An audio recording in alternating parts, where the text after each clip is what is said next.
We're good to go.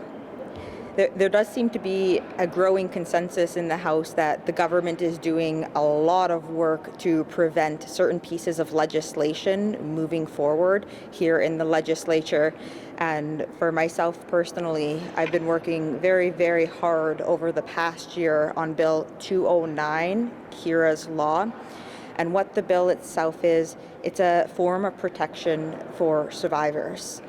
It's a tool that will be used within our justice system to better equip our judges here in Manitoba, judicial justices of the peace here in Manitoba, to have the resources in place to be able to communicate with survivors about sexual assault, about intimate partner violence, about coercive control. This legislation has already been enacted in Ontario at a provincial level. It has been enacted at a federal level nationally, and we've been working very diligently to have it passed here in Manitoba.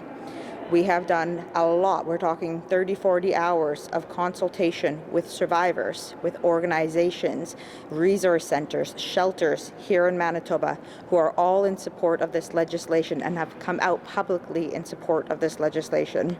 It has moved through the House proceedings, through first reading, through second reading, through committee, where we sat late into the evening and heard incredibly touching testimonies.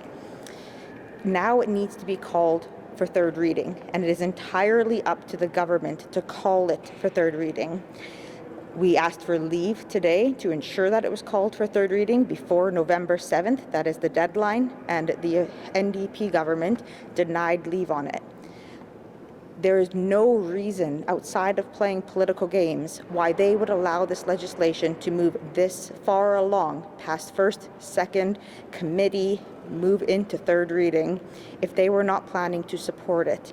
So I'm appealing to this government. I'm appealing to Manitobans to put pressure on this government to do what is right. Protect survivors. Provide resources for judges and JJPs. Stand up for all of these advocacy groups that have been fighting so strongly here in Manitoba. We have the support nationally by all political stripes. It was supported provincially in Ontario by all political stripes. We have municipal councillors from Ontario supporting this legislation. So it's being supported by various levels of government.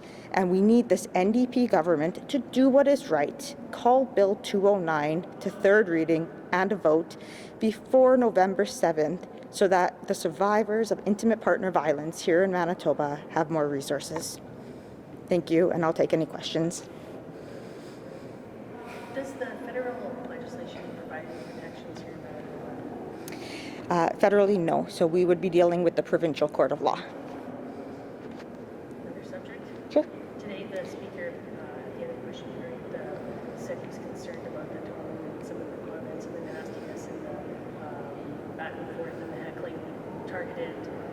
He said there was a group that was being targeted by opposition MLAs, and he was concerned about it. Do you see any particular group being targeted? Does that ring true to you? Do you have any concerns? I have not seen of a particular group being targeted, but I do feel that it is both sides of the House who are coming on very strong, and it is becoming very toxic again in the chambers.